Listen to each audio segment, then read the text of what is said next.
o también se denominan desmosomas.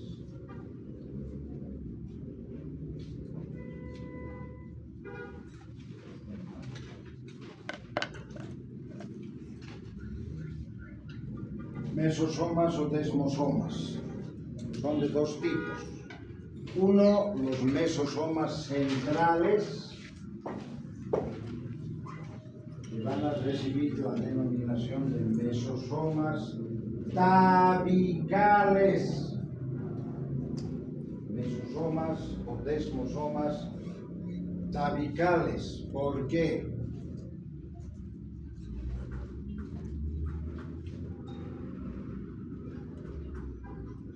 A diferencia de lo que generalmente sucede en las células eucariotas, para la reproducción de las protobacterias, de las células protocariotas, estas tienen una división asexuada. Las bacterias, en términos generales, se dividen de manera asexuada. El mecanismo de esta división tiene los siguientes nombres: fisión binaria,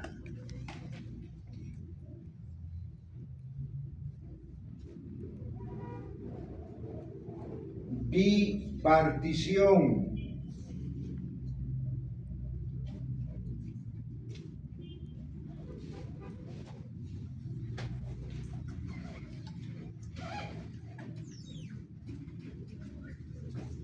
finalmente escisión. Todos esos términos son sinónimos, significan lo mismo. Significa que la célula bacteriana, a través de los mesosomas tabicales o centrales, cuando es madura, va a producir que estos tabiques engrosen, se va a producir una hendidura y el resultado de aquello van a ser dos células hijas idénticas. ¿Listo?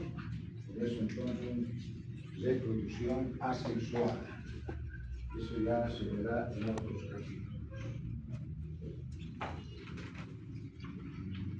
Entonces, los mesosomas centrales o tabicales coadyuvan en el proceso de la reproducción del individuo. ¿Sí? Bien. Los mesosomas laterales, que también reciben la denominación de mesosomas mitocondriales. Mesosomas laterales o mitocondriales.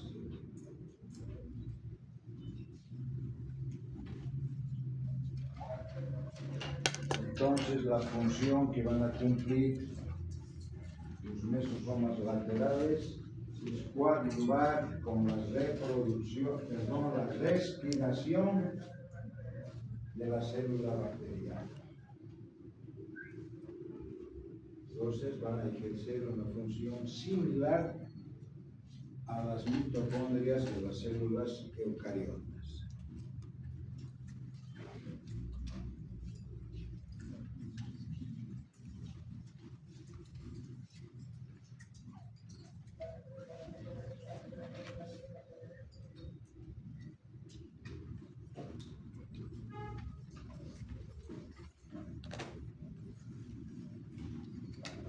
En el interior de la célula existe el material genético que recibe la denominación de genoma, pseudonúcleo, nucleoide.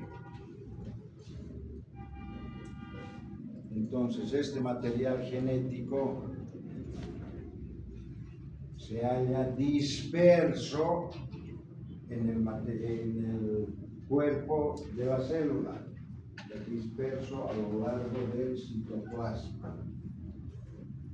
Entonces, habíamos mencionado en una reunión pasada que las células eucariotas de las protocariotas diferencian en el hecho de que las segundas no poseen una membrana nuclear, por lo tanto el material genético se haya diseminado en el citoplasma.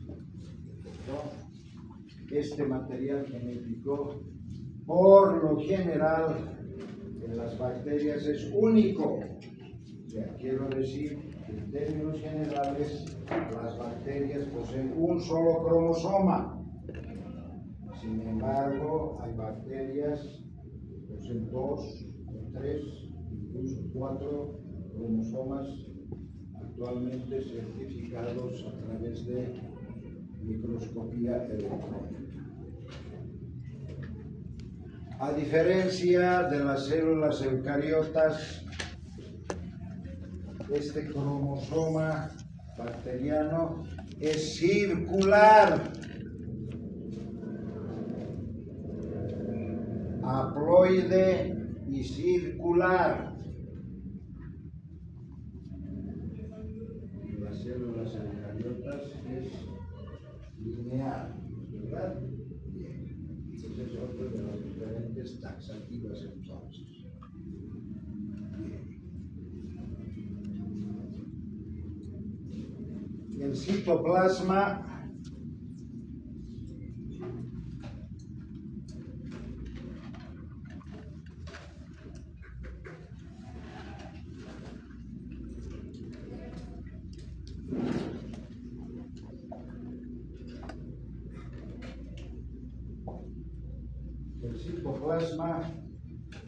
al igual que las células eucariotas, es una sustancia coloidal, compuesta por sales, agua, lípidos, proteínas.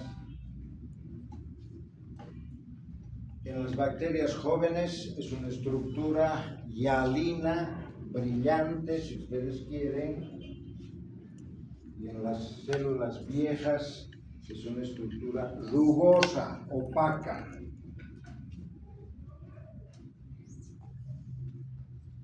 En el citoplasma bacteriano resalta la alta presencia o la alta cantidad, si ustedes prefieren, de ribosomas. Es por eso entonces, por la alta cantidad de ribosomas, que las bacterias tienen tiempos cortos de reproducción.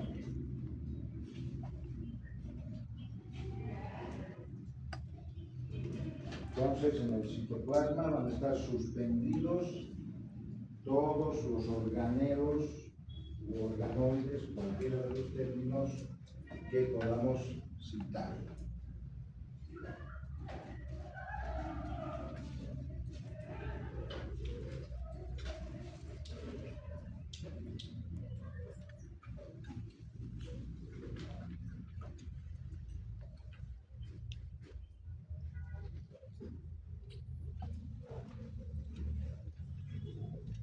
Algunas bacterias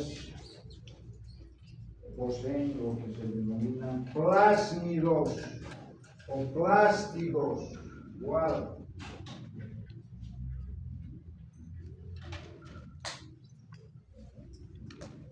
Entonces, ¿qué son los plásmidos?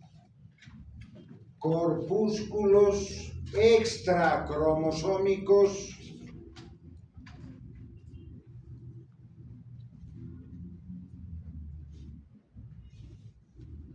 que tienen la característica de replicarse de manera independiente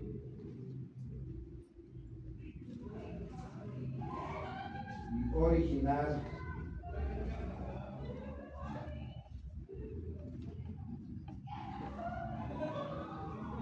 funciones nuevas en el microorganismo. Entonces, una de las funciones fundamentales de los plásmidos o plásmidos es el hecho de crear resistencia a los antibióticos. Esto especialmente a los denominados beta-lactámicos, la familia de los beta-lactámicos.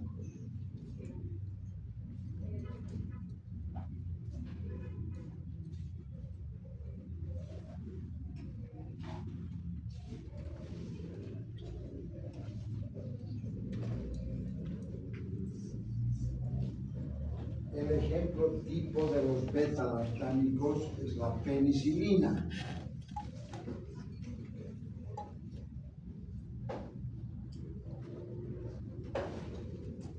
¿Qué sucede con los beta-lactámicos?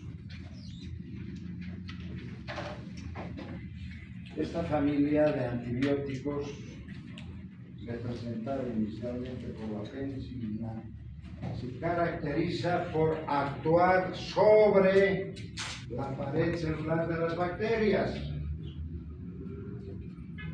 ¿Listo?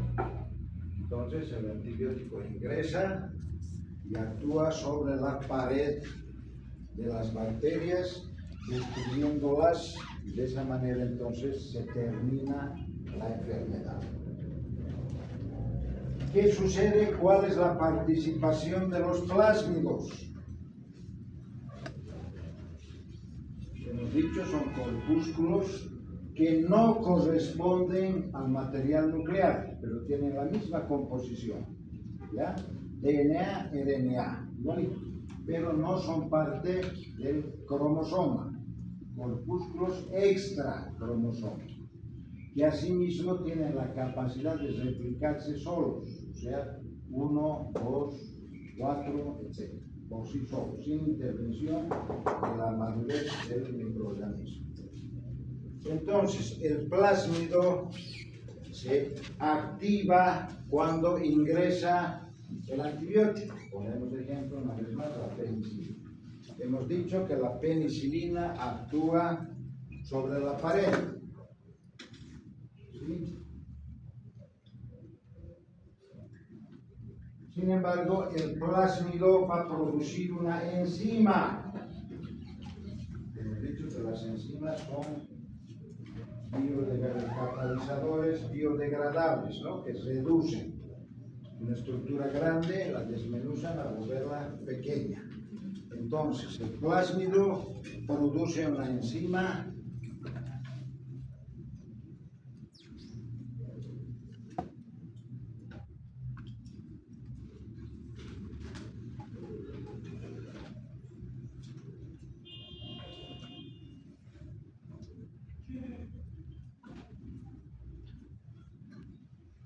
cuando ustedes se encuentren